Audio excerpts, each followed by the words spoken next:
So hello everyone. तो कैसे हैं आप सब लोग। मैं कुमार सुमन आपका तहे दिल से स्वागत करता हूँ इनॉक्स एकेडमी के इस प्यारे से प्लेटफॉर्म पे।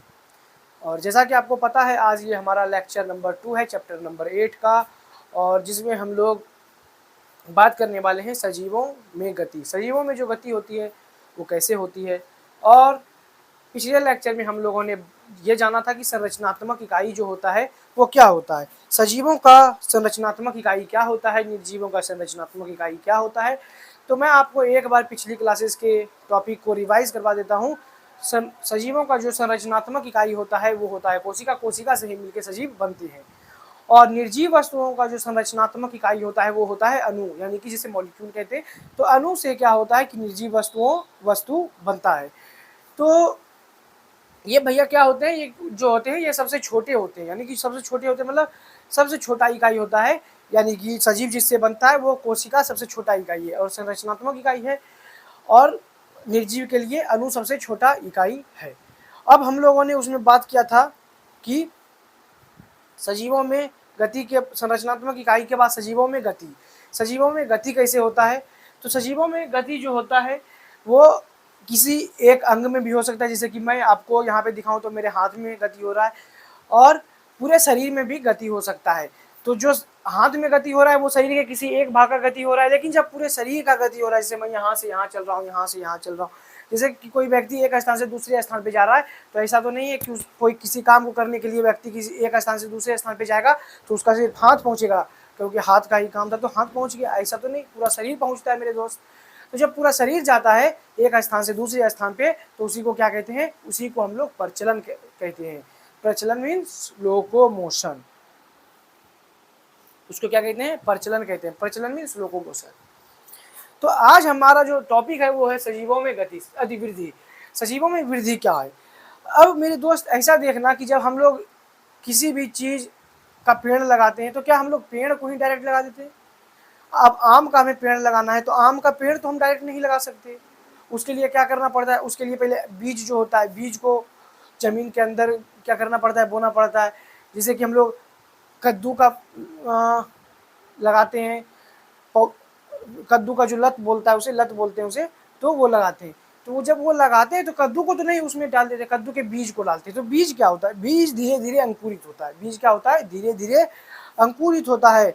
और अंकुरित होता है और फिर धीरे धीरे उसमें क्या होता है, कोशिका विभाजन होता है। अब कोशिका विभाजन क्या है, तो कोशिका विभाजन जो होता है वो अभी आप आगे समझेंगे। कोशिका विभाजन होता है और जिसे धीरे धीरे एक सामान्य पौधा हो जाता है, बन जाता है, जिससे कि धीरे धीरे वो सामान्य पौधा में बड़ा हो जाता है। अब उसी प्रकार मैं अगर बच्चे की बात करूं तो एक बच्चा जो जन्म लेता है, जिसे कि शिशु बोलते हैं, जो कि नवजात शिशु होता है, वो धीरे धीरे बालक बनता है। एक छोटा सा बच्चा है वो धीरे धीरे बड़ा होकर बालक बनेगा।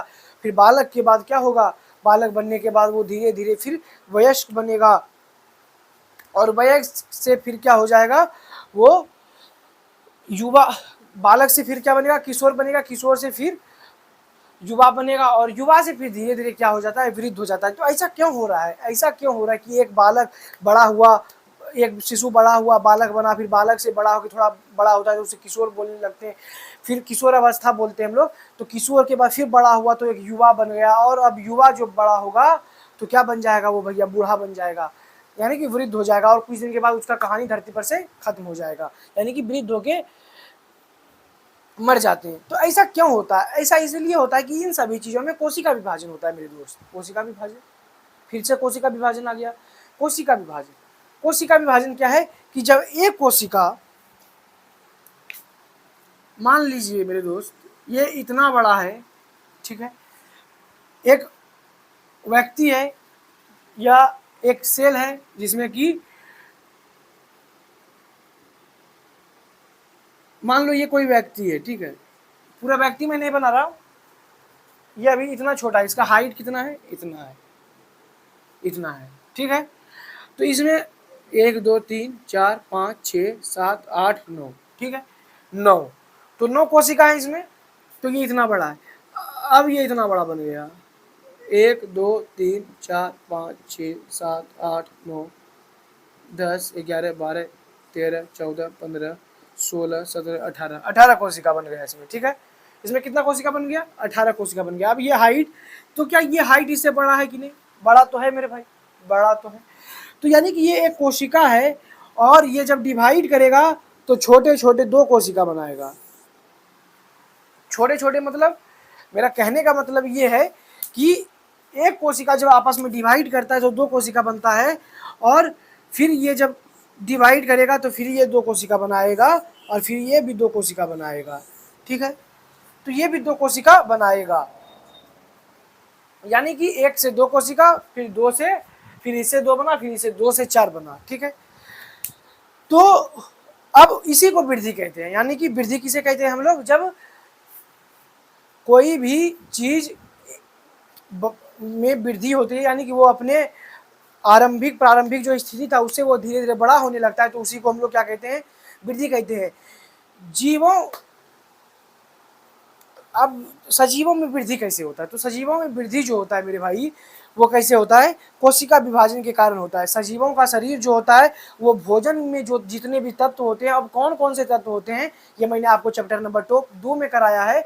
चैप्टर नंबर 2 आपको देखना पड़ेगा मेरे भाई, अगर आप देख के नहीं आए हो तो चैप्टर नंबर 2 देखना है, चैप्टर नंबर 1 देखना है।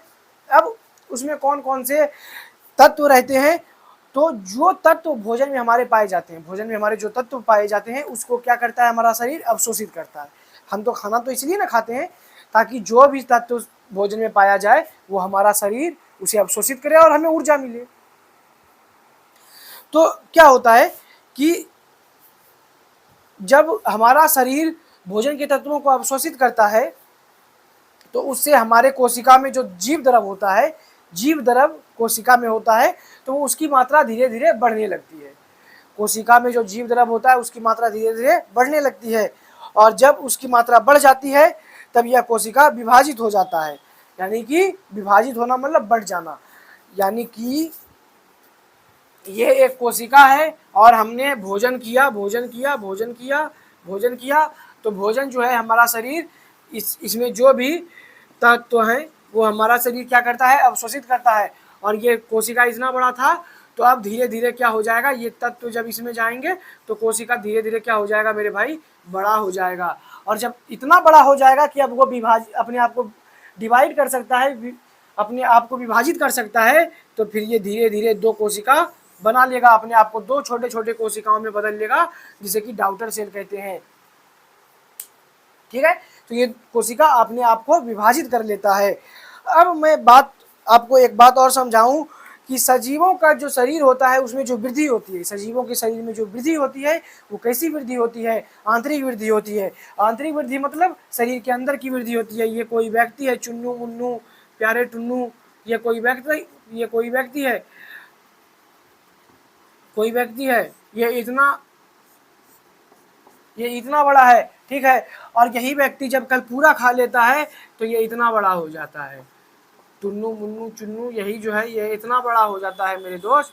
तो क्या यह व्यक्ति का वृद्धि जो हुआ थोड़ा सा लंबा भी हो गया है, तो यह व्यक्ति का जो वृद्धि हुआ वो आंतरिक वृद्धि मतलब शरीर के अंदर की वृद्धि हो रही है। कोशिका कहाँ पे डिवाइड हो रहा है, हमारा शरीर के अंदर हो रहा है, तो उस वृद्धि को हम लोग आंतरिक वृद्धि कहते हैं। जो चीज़ शरीर के अंदर होती है उसे आंतरिक वृद्धि कहते हैं, लेकिन निर्जीवों में यह चीज़ आपको देखने को नहीं मिलता है। निर्जीव में जो वृद्धि होती है, पहली बात तो निर्जीव में वृद्धि होती ही नहीं है, और अगर हो भी रहा है तो वो वृद्धि मेरे भाई आंतरिक नहीं होने वाला है, क्योंकि वो निर्जीव है। उसमें जो भी वृद्धि होगा वो क्या होगा, बाहरी वृद्धि होगा। अब जैसे कि बाहरी वृद्धि क्या है भैया, ये तो समझ में नहीं आ रहा है। जैसे कि आप देखे होंगे कि कभी कभी क्या होता है, जैसे मैं एक एग्जांपल बता देता हूँ आपको कि फिटकिरी आप लेते हैं तो फिटकिरी का जो घोल होता है, फिटकिरी के संतृप्त घोल में अगर आप फिटकिरी को लटका देते हैं तो उसके चारों ओर फिटकिरी की परतें जमना शुरू हो जाती है। तो अब देखो कोई चीज ये निर्जीव है, ये अपने मूल अवस्था में ही है। ठीक है, ये अपने मूल अवस्था में है, निर्जीव है। अब इसके ऊपर कोई परत जम गया, फिर इसके ऊपर कोई परत जम गया, फिर इसके ऊपर कोई परत जम गया, फिर इसके ऊपर कोई परत जम गया, फिर इसके ऊपर कोई परत जम गया। तो मेरे भाई इसका आकार तो बढ़ा, ठीक है, आकार तो बढ़ा मेरे भाई, आकार बढ़ा, लेकिन जब ये परत सारा देखो मेरे भाई खत्म हो गया, कल के दिन जब परत सारा खत्म हो गया तो ओरिजिनल आकार तो इसका यही है, ओरिजिनल आकार तो यही है। लेकिन सजीव में ऐसा तो कुछ नहीं है, सजीव में तो ऐसा नहीं है कि भाई इसके ऊपर परत जम के ये आदमी मोटा हो गया है, ऐसा तो नहीं है। जो भी वृद्धि हो रहा है वो इसके शरीर के अंदर हो रहा है। ये खाना खूब खा रहा है तो ये टिल्लू मिल्लू मोटा होके बिल्लू बन रहा है। तो यहाँ तक समझने में आपको कोई समस्या नहीं होना चाहिए। इतना बेसिक टर्म आपको आराम से समझ में आना चाहिए। यानी कि वृद्धि कुछ नहीं, कोशिकाओं के विभाजन से होता है मेरे भाई। क्या होता है? कोशिकाओं के विभाजन से होता है।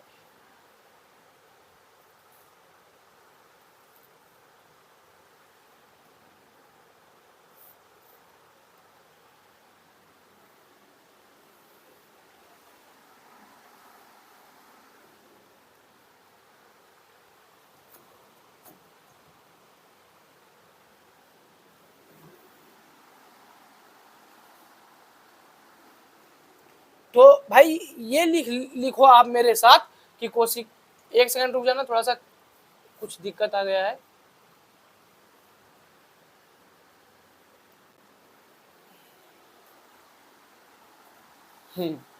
अब सही है, अब सही है। थोड़ा सा कैमरा आपका हिला होगा बीच में क्योंकि कुछ प्रॉब्लम आ गया था, इसीलिए उसे मैं ठीक कर रहा था।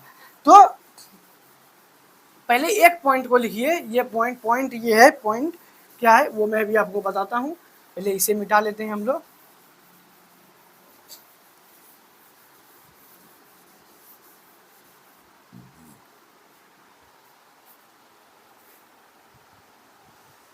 तो सजीवों में जो वृद्धि होती है मेरे भाई वो कहीं क्यों होती है? सजीवों में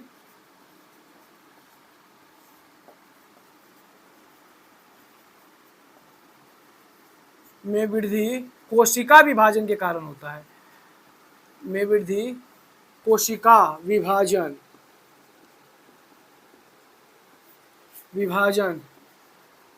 के कारण, सजीवों में वृद्धि कोशिका विभाजन के कारण होता है। तो कोशिका विभाजन के कारण ही सजीवों में वृद्धि होता है। और मेरे भाई ये कोशिका विभाजन कब होता है? कोशिका विभाजन कब होता है? तो आप बोलिए भैया यही तो मेरा सवाल है कि कोशिका विभाजन कब होता है। यही तो हमें समझ में नहीं आ रहा है कि कोशिका विभाजन कब होता है। कोशिका विभाजन जब तब होता है जब एक कोशिका में जीव द्रव्य की मात्रा बढ़ जाती है। कोशिका विभाजन तब होता है जब एक कोशिका में जीव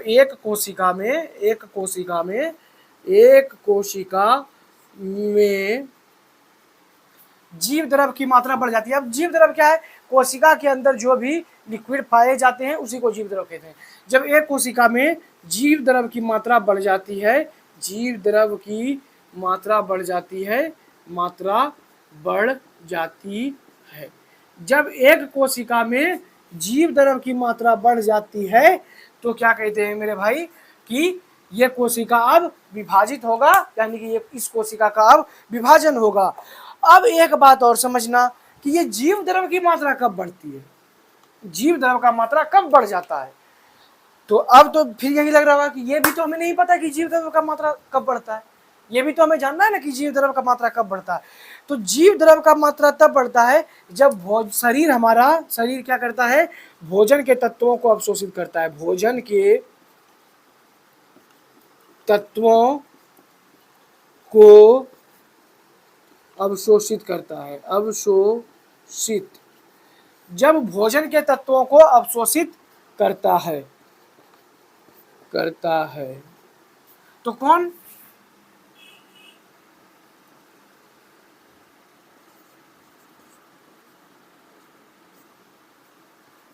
शरीर जब भोजन के तत्वों को अवशोषित करता है तभी तो क्या होता है कि जीव द्रव्य की मात्रा बढ़ जाती है।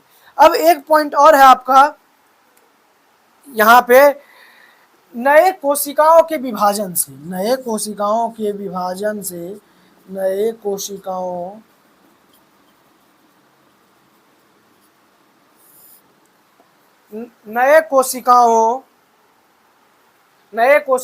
के विभाजन नहीं बढ़ने से, विभाजन क्या, एक कोशिका जब विभाजित करता है तो दो कोशिका बनाता है तो यह नया कोशिका बढ़ गया, एक कोशिका नया बढ़ गया, ठीक है। तो बढ़ने से, विभाजन से पुराना कोशिका ही विभाजित होता है तो नई कोशिका का निर्माण होता है। ओमनी सेल्यूला, ई सेल्यूला आप लोग क्लास 9 में पढ़िएगा। नई कोशिकाओं के बढ़ने से नए कोशिकाओं के बढ़ने से सजीव के शरीर में वृद्धि होती है। सजीव के शरीर में वृद्धि होती है।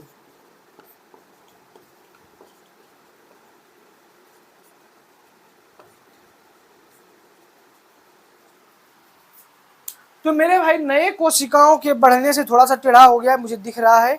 नए कोशिकाओं के बढ़ने से जीव के शरीर में वृद्धि होता है या फिर उसका आकार बढ़ जाता है। अब यह शरीर का आकार या शरीर में वृद्धि जो होता है वो कैसे होता है? शरीर में वृद्धि या फिर एक काम करता हूँ, ऊपर मैं क्या लिख दिया हूँ, ऊपर वृद्धि लिख दिया हूँ।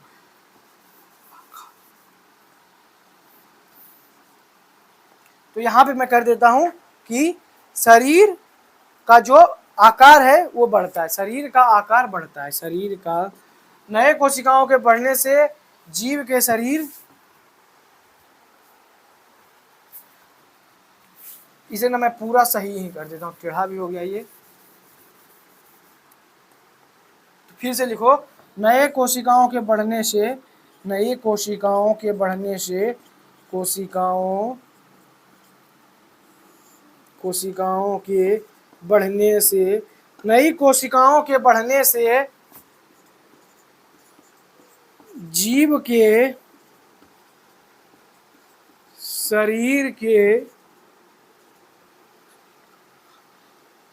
के शरीर का आकार बढ़ता है। यानी कि नया कोशिका जब जब बढ़ेगा तो जीव के शरीर का आकार बढ़ेगा, और जब ये बढ़ेगा तो भैया ये जो वृद्धि है ये कैसी वृद्धि है? आंतरिक वृद्धि है या फिर बाह्य वृद्धि है? आंतरिक वृद्धि है या फिर बाह्य वृद्धि है? कौन सी वृद्धि है? आंतरिक है या फिर बाह्य है? आप कमेंट में लिखिए आंतरिक है या फिर बाह्य है। तो ये वृद्धि जो है आंतरिक है क्योंकि शरीर के अंदर हो रहा है। जो वृद्धि शरीर के अंदर होता है उसे आंतरिक वृद्धि कहते हैं, जो वृद्धि शरीर के बाहर होता है उसे बाह्य वृद्धि कहते हैं। यहाँ से समझ में कोई प्रॉब्लम नहीं? तो यह जो है, ये वृद्धि जो होती है सजीवों में आंतरिक वृद्धि होती है। सजीवों में कौन सी वृद्धि होती है? सजीवों में आंतरिक वृद्धि होती है। तो यहाँ पे हम लोग लिखेंगे कि सजीवों में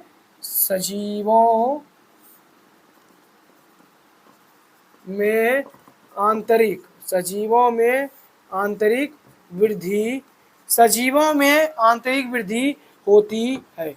आंतरिक वृद्धि होती है, सजीवों में आंतरिक वृद्धि होती है। मेरे दोस्त ये फॉल्स हो गया, अब मतलब फॉल्स स्टेटमेंट नहीं हो गया, ये तीर वाला साइन फॉल्स हो गया, यहाँ पे होना चाहिए। तो सजीवों में जो वृद्धि होती है ये आंतरिक वृद्धि होती है। अब इसे फॉल्स नहीं हुआ था, आंतरिक का इंग्लिश में लिख देता हूँ। आप लोग ना क्या करें कीजिए कि कुछ कुछ इंग्लिश टर्म भी लिख लीजिए। तो इसे हम लोग कहते हैं इंट्रिंसिक। Intrinsic, INTRINSIC, intrinsic. तो आंतरिक वृद्धि होती है, आंतरिक वृद्धि होती है। सजीवों के शरीर में जो वृद्धि होती है मेरे दोस्त वो आंतरिक वृद्धि होती है, और यह वृद्धि आंतरिक इसलिए कही जाती है क्योंकि ये वृद्धि मेरे भाई शरीर के अंदर हो रहा है, शरीर के अंदर हो रहा है। तो इसीलिए इस वृद्धि को क्या कहते हैं मेरे दोस्त कि यह वृद्धि आंतरिक वृद्धि है। यहां तक फटाफट नोट करो, 1 मिनट का समय मैं आपको दे रहा हूं।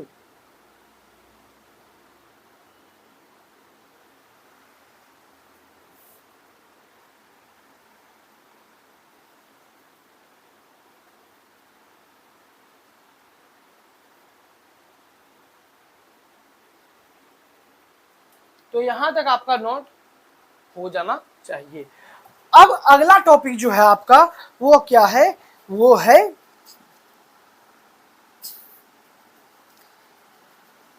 है सजीवों में बाह्य उद्दीपन से प्रतिक्रिया। लेकिन उससे पहले अभी कुछ हम लोग और जानेंगे इसके बारे में कि वृद्धि के बारे में, उसके बाद फिर हम लोग उस टॉपिक पे बढ़ेंगे। तो यहां तक आपका हो गया है, तो इसे मैं मिटा दूं, इसे क्या करता हूं मैं मिटा देता हूं।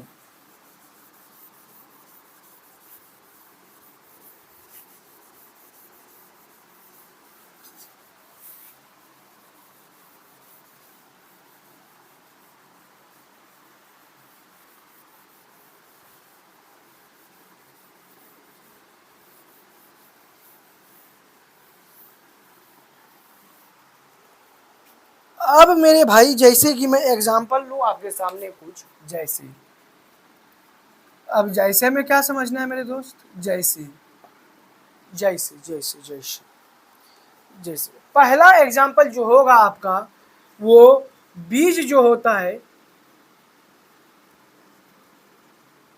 बीज जो होता है वो क्या होता है, बीज जो होता है वो सबसे पहले अंकुरित होता है, अंकुरित होता है, अंकुरित। तो इसमें भी क्या हुआ, वृद्धि हुआ। और ये जब अंकुरित हो जाता है तो फिर उसके बाद क्या बनता है, सामान्य पौधा। उसके बाद ही, पहले अंकुरित होने के बाद ही तो ये सामान्य पौधा बनेगा, सामान्य पौधा। तो यहाँ तक कोई समस्या नहीं। पहला, दूसरा एग्जाम्पल क्या होता है, शिशु होता है, ठीक है। जो बच्चा जन्म लेता है उसे शिशु बोलते हैं। शिशु से ये क्या बनेगा मेरे भाई, बालक बनेगा। फिर बालक से क्या बनेगा, बालक से किशोर अवस्था में जब आएगा तो इसे किशोर बोलेंगे हम लोग।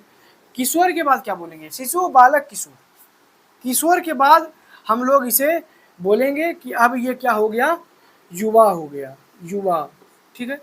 पहले शिशु था, शिशु से फिर बालक बना, बालक से फिर किशोर बना, किशोर से फिर युवा बना, और युवा से फिर ये धीरे धीरे मेरे भाई वृद्ध हो जाता है। वृद्ध मतलब क्या हुआ, बूढ़ा हो जाता है। ये बच्चा जो था वो बूढ़ा हो जाता है। तो यहाँ से यहाँ तक पहुँचने में, यहाँ से यहाँ तक पहुँचने में, यहाँ से यहाँ तक पहुँचने में क्या समय नहीं लगता मेरे दोस्त। शिशु से बालक होने में, बालक से किशोर बनने में, किशोर से युवा बनने में, युवा से वृद्ध बनने में समय तो लगता है, समय तो लगता है। तो अब मैं बात करूं, ये सभी जो थे ये जीव के थे। जीव मतलब, जीव मतलब जंतुओं के बारे में। लेकिन अब मैं बात करूं आपसे पौधों के बारे में, तो पौधा जो होता है उसमें जीवन पर्यंत, जीवन पर्यंत, जीवन भर, जीवन भर वृद्धि होती रहता है। यानी कि पौधों में जो होता है वृद्धि,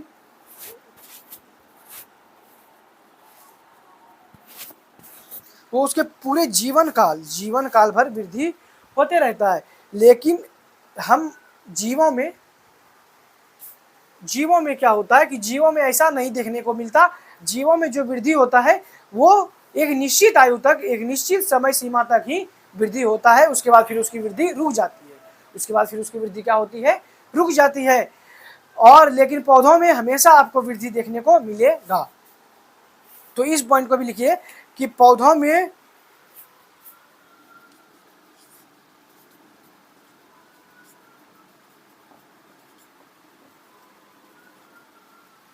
पौधों में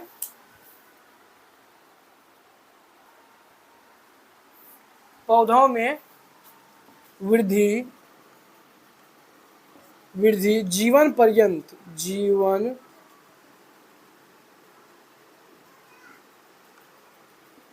जीवन पर्यंत मतलब जीवन भर होती रहती है, होती रहती है। पौधों में जो होता है वो वृद्धि जीवन पर्यंत होते रहता है। लेकिन लेकिन लेकिन जंतुओं में, लेकिन जंतुओं में, लेकिन लेकिन जंतुओं में, जंतुओं में जो वृद्धि होता है वो क्या होता है, एक विशेष आयु तक ही होती है। लेकिन जंतुओं में वृद्धि, लेकिन जंतुओं में वृद्धि एक विशेष आयु तक ही होता है, एक विशेष आयु तक ही होता है, एक विशेष आयु तक ही होता है। तो ये वृद्धि जो होता है वो जंतुओं में एक विशेष आयु तक, ध्यान रखना मेरे भाई। और पौधों में जो वृद्धि होती है जो जीवन पर्यंत होती रहती है, यानी कि जीवन भर होते रहता है। और बस जंतुओं में जो होता है वो 18-20 साल तक, उसके बाद फिर वो बंद हो जाता है। जनरली किताब में 18 से 20 साल ही दिया रहता है, 20 बस, उसके बाद फिर बंद। तो अब अगर मैं बात करूं यहाँ पे कि निर्जीव पदार्थों में कोई वृद्धि नहीं होती, निर्जीव पदार्थों में कोई वृद्धि नहीं होता, निर्जीव पदार्थों में कोई वृद्धि, निर्जीव पदार्थों में, ये ज़्यादा ऊपर हो गया, सिर्फ मैं थोड़ा नीचे कर देता हूँ।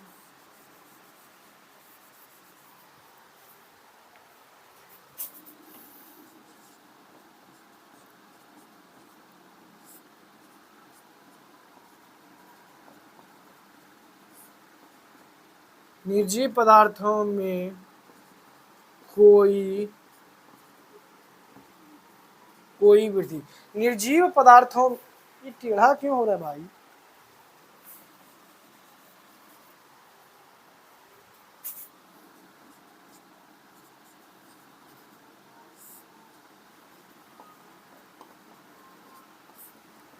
निर्जीव पदार्थों में कोई वृद्धि नहीं होता है। निर्जीव पदार्थों में कोई वृद्धि नहीं होता है। क्या आप कभी देखे हैं, अगर आप इसे मैं यहाँ पे रख दूँ, इसे मैं यहाँ पे रख दूँ, तो क्या ऐसा थोड़ी पता चलेगा कि कल मैं जब पढ़ाने आया या फिर 10 साल के बाद भी आऊँ या 5 साल के बाद आऊँ तो ये पूरा यहाँ से यहाँ तक हो गया, ये यहाँ से यहाँ तक हो गया।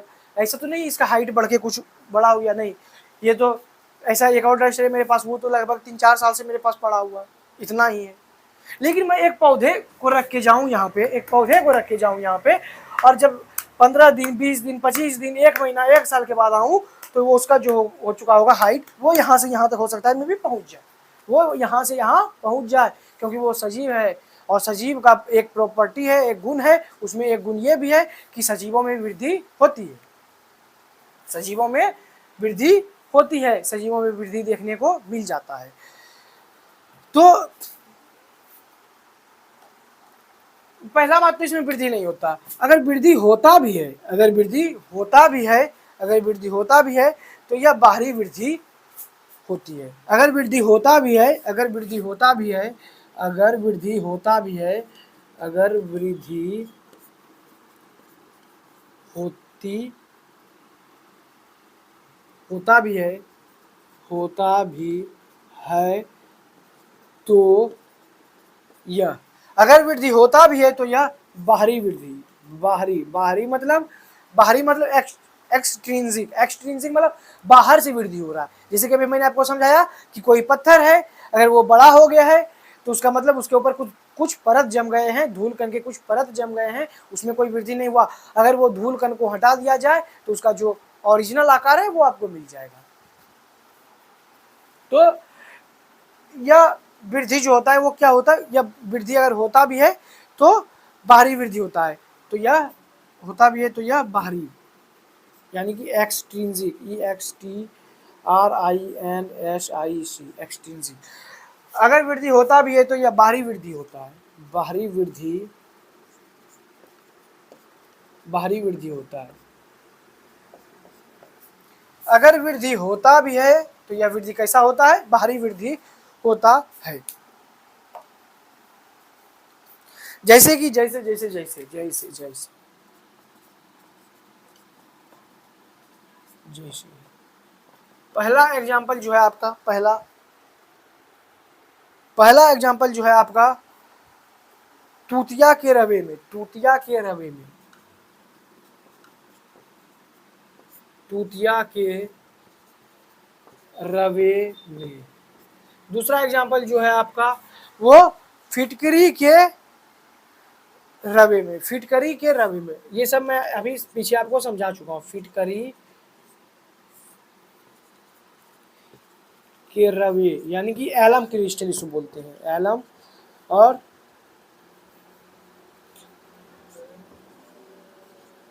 क्रिस्टल, एलम क्रिस्टल में। तो दूसरा जो है वो फिटकरी के रवे में आपको देखने को मिल जाता है।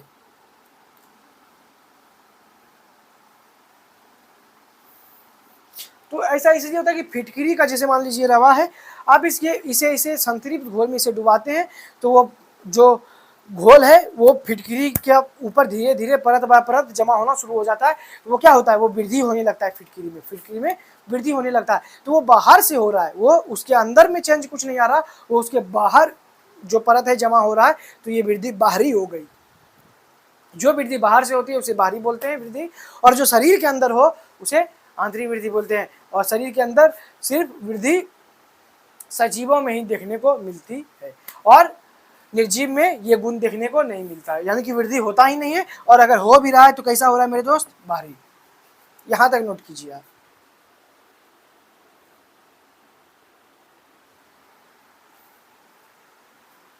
हर एक टर्म आपको बहुत ही शानदार तरीके से समझाया गया है, एक भी चीज़ में आपको दिक्कत नहीं होना चाहिए। और अगर कोई भी दिक्कत है तो वीडियो कमेंट में पूछिए, PDF आपको टेलीग्राम पे मिल जाएगा, जिसका लिंक वीडियो के डिस्क्रिप्शन में रहता है, चैनल के अबाउट में रहता है। और आप देखेंगे तो एक आपका सेक्शन रहता है जिसमें कि बहुत सारे लिंक रहते हैं, उसमें एक क्लास नोट्स PDF लिंक होगा, तो आप उस पर जब क्लिक करते हैं तो टेलीग्राम अगर आप चलाते हैं, टेलीग्राम आपके फ़ोन में इंस्टॉल है, तो आप PDF का एक्सेस डायरेक्ट पा सकते हैं, यानी कि आपको ढूंढने का भी ज़रूरत नहीं पड़ता है। हम लोग इतना काम करके देते हैं आपको ताकि पता चले कि आप PDF कहाँ पे है, डायरेक्ट आप ढूंढ लें, आपका समय बिल्कुल भी बर्बाद नहीं हो।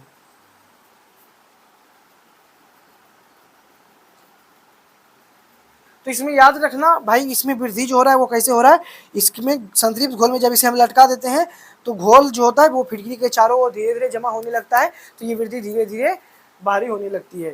ठीक है, यहाँ तक कोई दिक्कत मेरे दोस्त, कोई दिक्कत मेरे भाई नहीं।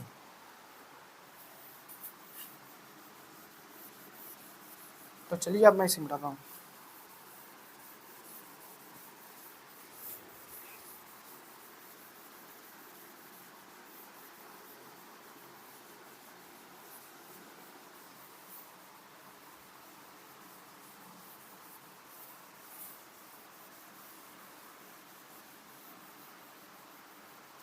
अब हेडिंग जो चेंज होगा आपका, अब हेडिंग लगेगा उद्दीपन, सजीवों में उद्दीपन, बाह्य उद्दीपन। उद्दीपन मीन्स स्टिमुली, यानी कि किसी भी चीज़ को हम लोग अगर स्टिमुलस देते हैं तो वो उसके खिलाफ, वो उसके अगेंस्ट रिस्पॉन्स करता है। यानी कि अगर मैं आपको एक थप्पड़ मारूं तो क्या आप रिस्पॉन्स कीजिएगा? जी बिल्कुल, क्योंकि आपको पता है कि भाई कोई मार रहा है, मुझे चोट लग रहा है मेरे को। तो अगला टॉपिक जो डालिएगा आप लोग वो सजीवों में बाह्य उद्दीपन से प्रतिक्रिया, ये लगाइए। तो भाई हेडिंग लगाओ, हेडिंग लगाओ यही कि सजीवों में बाह्य उद्दीपन से प्रतिक्रिया, सजीवों में, सजीवों में बाह्य उद्दीपन से प्रतिक्रिया में, बाह्य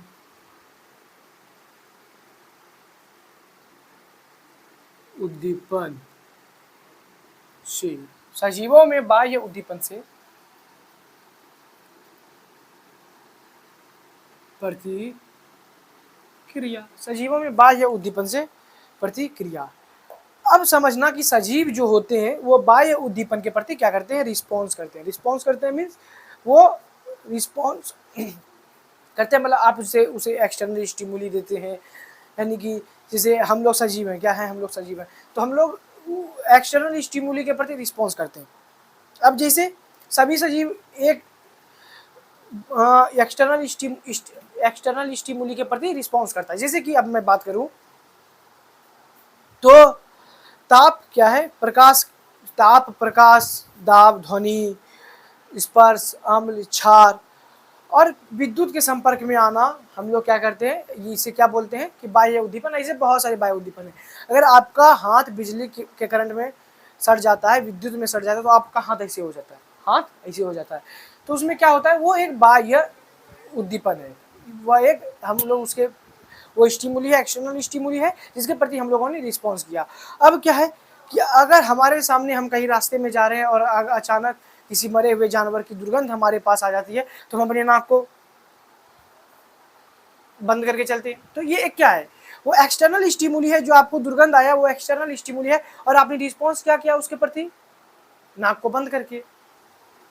फूल तोड़ते वक्त, गुलाब का फूल तोड़ते वक्त अगर आपके हाथ में कांटे चुभ जाते हैं तो आप उंगली को कैसे ऐसे सीधा टेढ़ा करने लगते हो। क्यों करते हो? क्योंकि भाई दर्द कम हो जाए। तो ये एक क्या है, एक्सटर्नल स्टिमुली वो कांटा था जो आपके हाथ में चुभा, और रिस्पॉन्स क्या शो हो रहा है, ये शो हो रहा है। तो ये क्या है, ये रिस्पॉन्स है।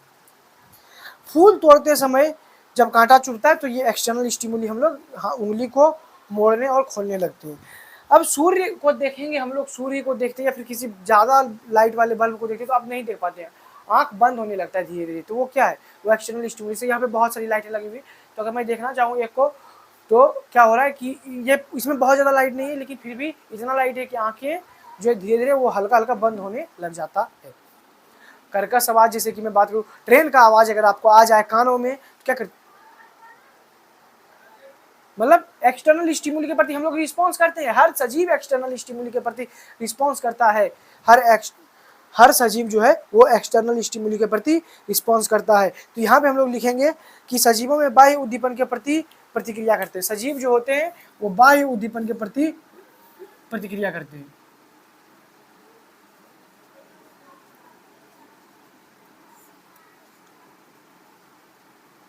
बाह्य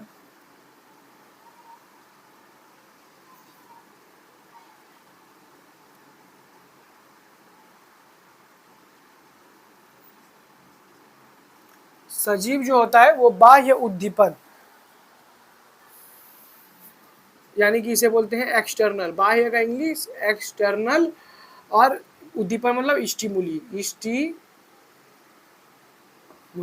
सजीव बाह्य उद्दीपन एक्सटर्नल स्टिमुली के प्रति, सजीव बाह्य उद्दीपन के प्रति प्रतिक्रिया करता है, प्रतिक्रिया करते हैं। तो सजीव जो होते हैं वो बाह्य उद्दीपन के प्रति प्रतिक्रिया क्या करते हैं, प्रतिक्रिया करते हैं।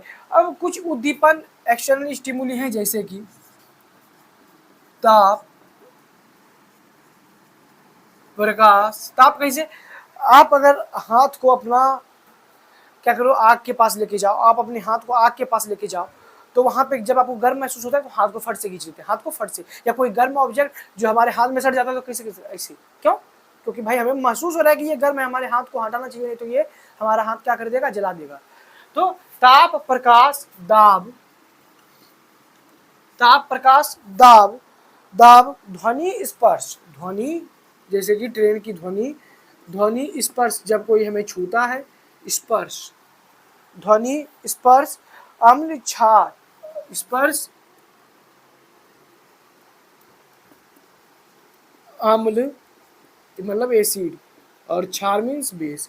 तो दाब, प्रकाश, सॉरी, ताप, प्रकाश, दाब, ध्वनि, अम्ल, क्षार व विद्युत, विद्युत, विद्युत मीन्स विद्युत से संपर्क में आना। विद्युत तो हमारे पास भी है, लेकिन जब तक हम लोग संपर्क में नहीं आएंगे कैसे जानेंगे, संपर्क में आना, विद्युत से संपर्क में आना, जानेंगे मतलब ये कोई अच्छा चीज नहीं है। तो विद्युत से संपर्क में आना आदि क्या है, बाहरी उद्दीपन है, आदि, आदि,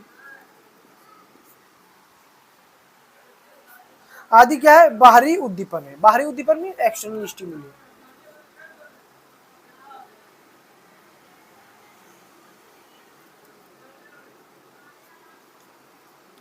बाहरी उद्दीपन है, आदि जो है बाहरी उद्दीपन है। तो यहां तक आप इसे नोट कीजिए, जैसे कि मैंने आपको बता दिया जैसे कि पहला जो एग्जांपल है, दुर्गंध आने पर,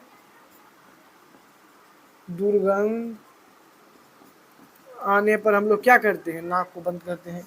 दूसरा, कर्कश आवाज आने पर, कर्कश आवाज आने पर। तो ऐसे बहुत सारे एग्जाम्पल हैं, ऐसे बहुत सारे एग्जाम्पल हैं। नाक बंद करना, नाक को बंद करना, कर्कश आवाज आने पर कान बंद करना, कान बंद करना, ऐसे बहुत सारे एग्जाम्पल हैं आदि।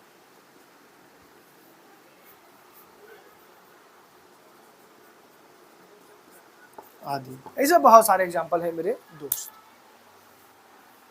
तो यहां तक आप लोग नोट कीजिए।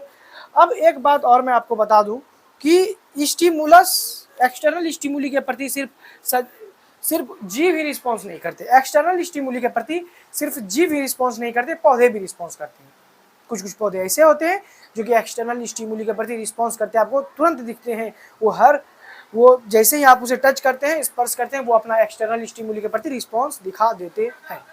अब वो पौधे कौन कौन से हैं मेरे भाई, वो पौधा कौन कौन से है, तो यहाँ पे लिखेंगे कि बाह्य उद्दीपन के प्रति, बाह्य उद्दीपन के प्रति, बाह्य बाह्य उद्दीपन के प्रति, बाह्य उद्दीपन के प्रति, बाह्य उद्दीपन के प्रति, बाह्य उद्दीपन के प्रति पौधे भी अनुक्रिया करते हैं, पौधे भी प्रति, पौधे भी अनुक्रिया करते हैं, पौधे भी अनुक्रिया करते हैं,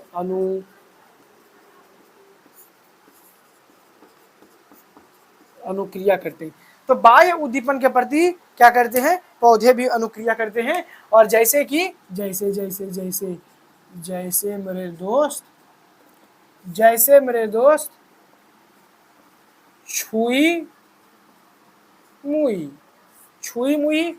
और दूसरा जो है वो लाजवंती का पौधा है, यानी कि लाजवंती, लाजवंती।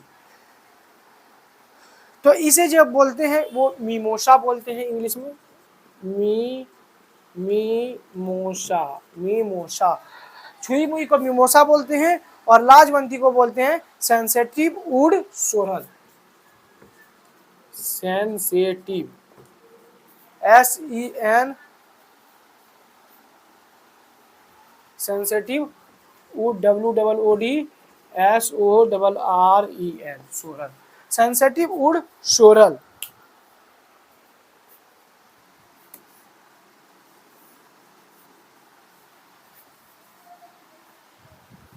दूसरा जो एग्जांपल है आपका वो लाजवंती का पौधा है, लाजवंती, जिसे कि इंग्लिश में कहते हैं SENSI, sensitive, sensitive wood sorrel, sensitive wood sorrel. तो यहाँ तक आपको कोई भी समस्या नहीं हुई होगी मेरे दोस्त।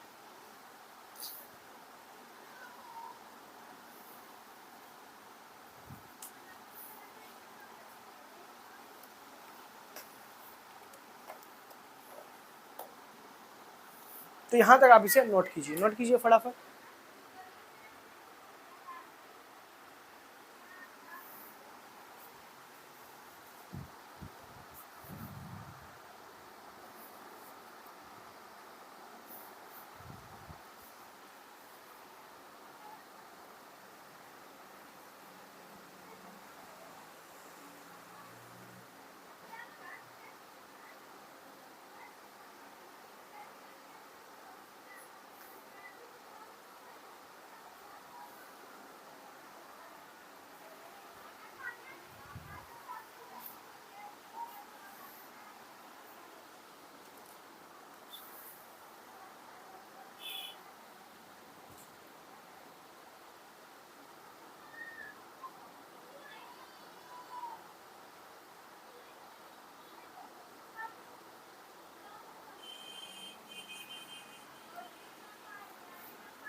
तो अब एक बात समझना, अगला जो टॉपिक आएगा मैं इसे मिटा देता हूं,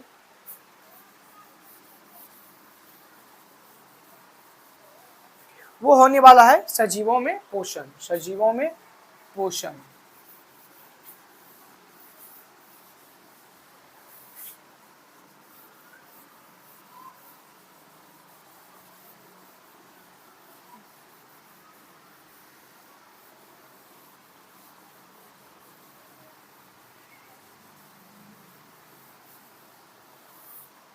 तो अब मेरे भाई यहाँ पे देखो, सजीवों में पोषण, सजीवों में पोषण, सजीवों में पोषण, सजीवों में पोषण क्या है? तो सजीव के शरीर में, सजीवों में पोषण, अब इसकी आवश्यकता हमें क्यों पड़ती है? तो सजीव के शरीर में होने वाले जितने भी जैविक प्रक्रम हैं, जैविक प्रक्रम में शरीर में जितने भी एक्टिविटी होते हैं, हमारे बायोलॉजिकल एक्टिविटी, श्वसन हो गया, पाचन हो गया, एक्सक्रीशन हो गया, उत्सर्जन हो गया, तो इन सभी के लिए हमें क्या होता है कि प्रक्रियाओं को करने के लिए ऊर्जा की आवश्यकता होती है। जब तक हमें ऊर्जा नहीं मिलेगा मेरे भाई, तो हम लोग कुछ, हमारा शरीर किसी भी काम को नहीं कर सकता अच्छी तरीके से। तो उसको करने के लिए हमें ऊर्जा चाहिए। अब ये ऊर्जा मिलेगी कहाँ? दुकान में तो नहीं बिकती। भैया 10 पैकेट हमें ऊर्जा दे दीजिए, हमारे शरीर को थकान महसूस हो रही। बोले आए भाई, कहाँ से आए हो तुम? भे 10 पैकेट ऊर्जा खोज रहे हो? तो भैया ऊर्जा तो दुकान में बिकने वाली चीज़ है, ऊर्जा तो हमें कहाँ से मिलती है? ये तो सभी को पता है ऊर्जा कहाँ से मिलती है, पिज्जा खाने से, बर्गर खाने से नहीं मेरे दोस्त। संतुलित आहार खाने से आपको क्या मिलता है? ऊर्जा मिलता है। और ऊर्जा जो हमें प्राप्त होता है वो पोषण से प्राप्त होता है। जो भी भोजन है, जो भी पोषक तत्व पाए जाते हैं, उससे हमें क्या होता है, ऊर्जा प्राप्त होता है। तो सबसे पहले हम लोग लिखेंगे कि सजीव के शरीर में, सजीव के शरीर में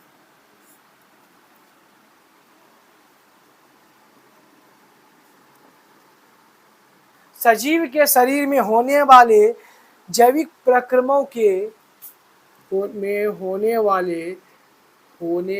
वाले जैविक प्रक्रमों होने वाले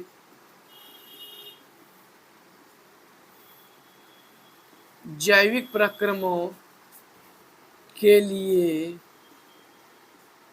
किसकी आवश्यकता होती है, तो ऊर्जा की आवश्यकता होती है।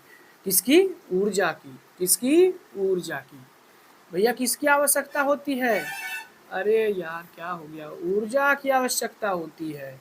ऊर्जा की आवश्यकता होती है। ऊर्जा की आवश्यकता होती है। अब मेरे दोस्त, ये ऊर्जा कहाँ से मिलता है? ऊर्जा तो हमें रोशनी से मिलती है। नहीं मेरे दोस्त, ऊर्जा हमें पोषण से प्राप्त होता है। पोषण से प्राप्त होता है। ऊर्जा जो होता है वो क्या होता है? पोषण से प्राप्त होता है। पोषण से प्राप्त होता है। पोषण से प्राप्त होता है। ऊर्जा हमें पोषण से प्राप्त होता है। अब इस कैटेगरी में दो चीज आ जाते हैं, ऑटोट्रॉफ्स और हेटरोट्रॉफ्स। ऑटोट्रॉफ्स मतलब हिंदी आती है हमें, इंग्लिश नहीं आती, कोई नहीं। ऑटोट्रॉफ्स में स्वयंपोषी। स्वयंपोषी का मतलब, स्वयंपोषी मतलब जो अपना पोषण पालन स्वयं करते हो, जो अपना पोषण पालन स्वयं करते हैं, पोषण पालन स्वयं करते हो। यानी कि यहाँ सीधा कहने का मतलब है स्वयंपोषी मतलब वो जो अपना भोजन स्वयं बना सकते हैं, किसी की जरूरत नहीं पड़ती उसे। उसे क्या करते हैं हम लोग? अब तुम लोग बोलो तो हम तो अपना भोजन स्वयं बनाते हैं। अरे तुम्हारा भोजन तो तुम्हारा मम्मी बना के देती है ना तुमको। तुम अपना भोजन स्वयं कहाँ से बनाती हो? किस एंगल से तुम अपना भोजन बनाते हो भाई? हाँ तो मम्मी अपना भोजन बनाती है स्वयं, तो मम्मी तो स्वयंपोषी है। हाँ, ऐसे नहीं होता। अभी सुनो पहले ध्यान से। तो स्वयंपोषी मतलब क्या हुआ? स्वयंपोषी का मतलब हो गया जो अपना भोजन स्वयं बनाते हैं, और उसे ऑटोट्रॉफ्स कहते हैं। तो जब अपना भोजन स्वयं बनाते हैं उसे ऑटोट्रॉफ्स कहते हैं, यानी कि स्वयंपोषी कहते हैं। इसमें सिर्फ पौधे ही आते हैं। पौधे को देखा कभी ये करते हुए, काम करते हुए, भोजन के लिए काम करते हुए, कि भैया आज जा रहा है कहाँ पे काम करने के लिए, जो भी काम, उसको नौकरी है, जाएगा पैसा 40,000 लेके आएगा, तब ना कमाएगा खाएगा, उसको ऐसा कोई जरूरी नहीं है।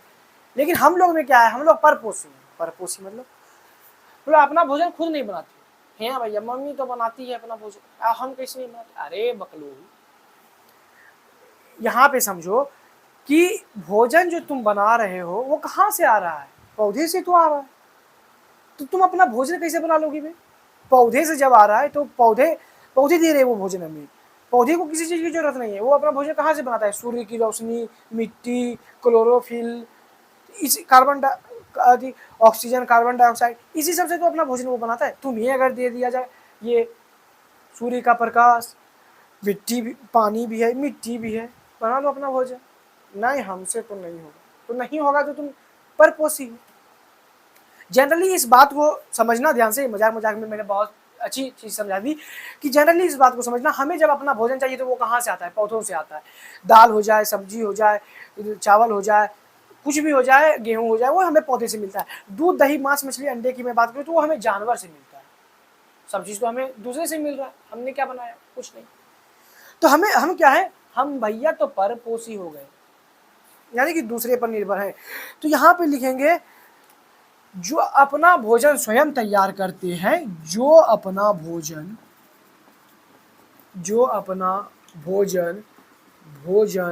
स्वयं तैयार करते हैं, स्वयं तैयार करते हैं, जो अपना भोजन स्वयं तैयार करते हैं,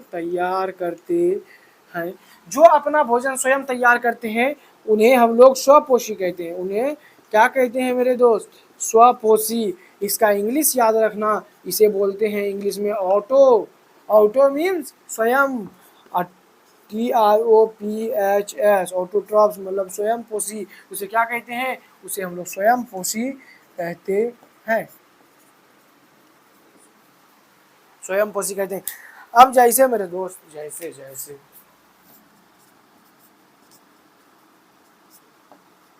जैसे पौधा हो गया, जैसे जैसे इसमें सिर्फ पौधे ही आते हैं, अभी आपकी किताब में सिर्फ पौधा ही, तो पौधे जैसे हो गए, ये अपना भोजन स्वयं बनाते हैं, अपना क्या करते हैं, भोजन स्वयं बनाते हैं, अपना भोजन स्वयं बनाते हैं, स्वयं बनाते हैं, अपना भोजन क्या करते हैं, स्वयं बनाते हैं।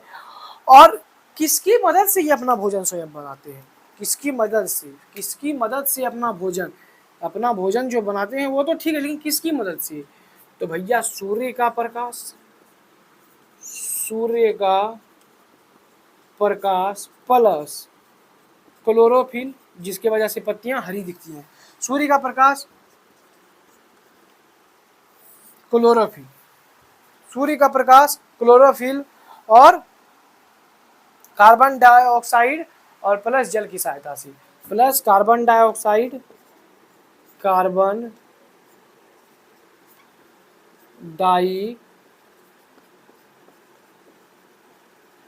ऑक्साइड और प्लस जल की मदद से, जल की मदद से, तो ये अपना भोजन जो बना रहे हैं भैया, ये किसकी मदद से बना रहे हैं, जल की मदद से बना रहे हैं। तो यहाँ तक समझने में कोई दिक्कत नहीं होना चाहिए मेरे दोस्त, कोई दिक्कत नहीं होना चाहिए। तो यहाँ तक आप इसे नोट कीजिए, फिर हम लोग आगे बढ़ेंगे, फिर हम लोग क्या करेंगे, आगे बढ़ेंगे।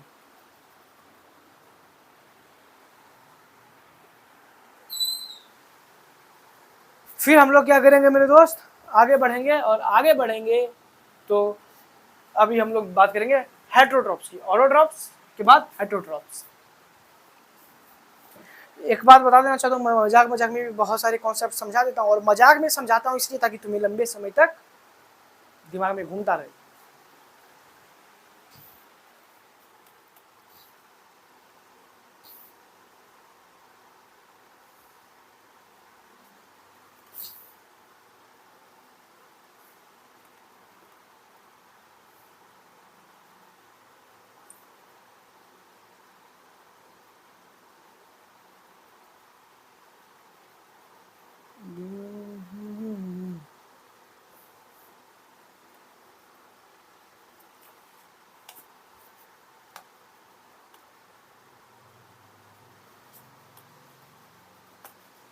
तो देखो, इसे ये तुम्हारा हो गया होगा।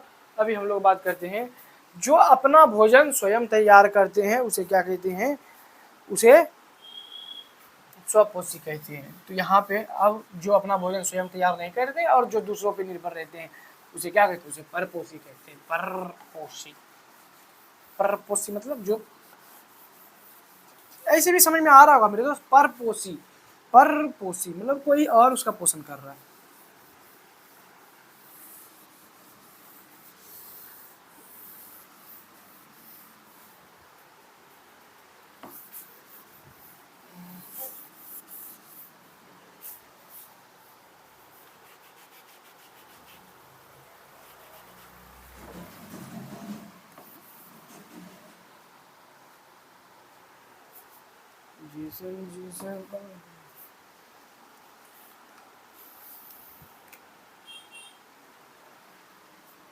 तो जो अपना भोजन स्वयं नहीं बनाते हैं, जो अपना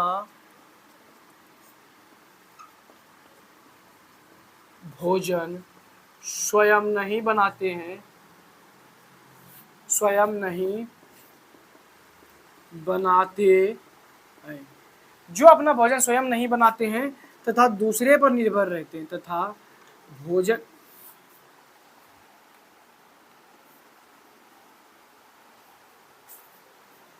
तथा भोजन तथा भोजन हेतु हेतु दूसरे पर निर्भर रहते हैं, दूसरे पर निर्भर रहते हैं, जो अपना भोजन स्वयं नहीं बनाते हैं तथा भोजन हेतु दूसरे पर निर्भर रहते दूसरे जीव,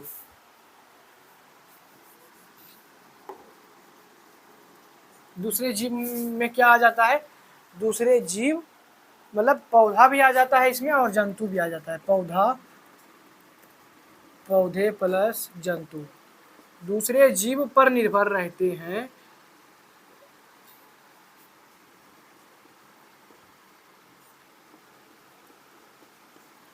जो अपना भोजन स्वयं नहीं बनाते हैं तथा भोजन हेतु दूसरे जीव पर निर्भर रहते हैं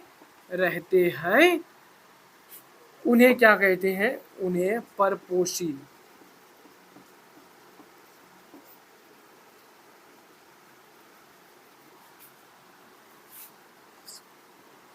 उन्हें heterotrophs, HETERO, hetero TROPHS, heterotrophs कहते हैं मेरे दोस्त। क्या कहते हैं? हेटरोट्रॉप्स कहते हैं। तो जो अपना भोजन स्वयं नहीं बनाते हैं तथा भोजन दूसरे जीव पर निर्भर रहते हैं उसे क्या कहते हैं? उसे हेटरोट्रॉप्स कहते हैं। जैसे मेरे भाई, जैसे जैसे जैसे जंतु जंतु जंतु क्या होता है? ये दूसरे पर निर्भर होता है, दूसरे पर निर्भर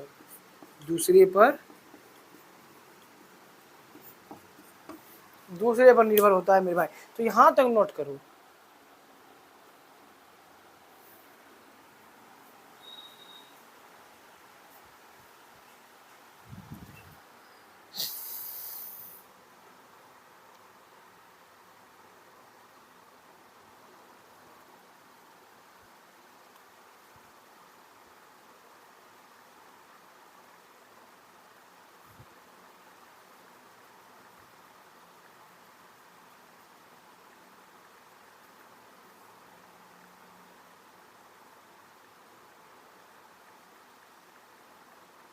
जल्दी से नोट करो।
जल्दी से नोट करो भाई। अब ये आपके 3 टॉपिक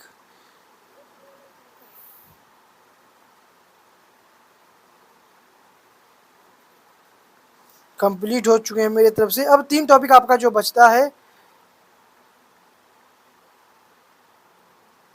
वो क्या बचता है?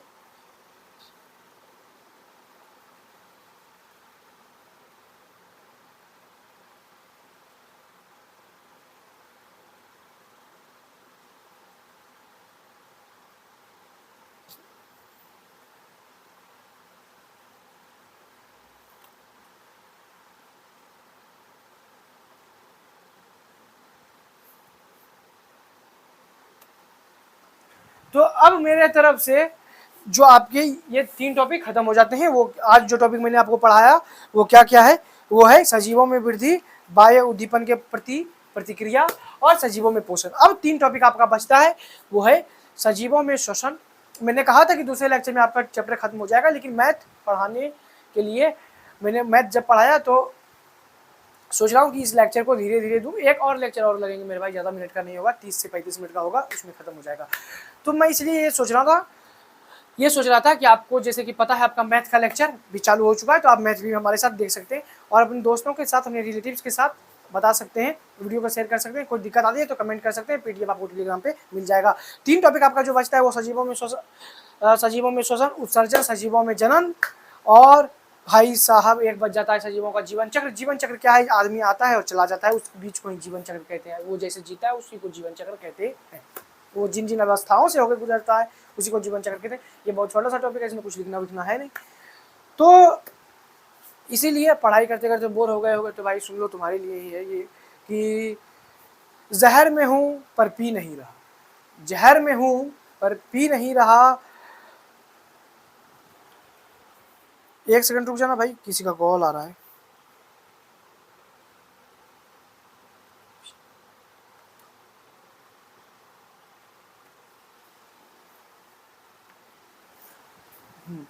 तो सुनना कि हाँ कहाँ था मैं। हाँ, तो ये चैप्टर तुम पढ़ते पढ़ते बोर हो गए हो, इसलिए सुना देता हूँ कि डूबा हूँ जहर में पर पी नहीं रहा, डूबा हूँ जहर में पर पी नहीं रहा, मैं जिंदगी को सह रहा हूँ पर जी नहीं रहा। तो पढ़ते रहिए, मस्त रहिए, तब तक मिलेंगे आपसे अगले लेक्चर में। पूरा रिवीजन करके रखिएगा मेरे दोस्त, और मैथ का भी लेक्चर आपको मिल जाएगा समय समय से। तो तब तक के लिए see you super soon in the next lecture. Okay, love you, bye bye. मिलते हैं आपसे अगले लेक्चर में, पूरा रिवीजन करके रखिएगा। See you super soon in the next lecture. Okay बच्चों, लव यू, बाय बाय।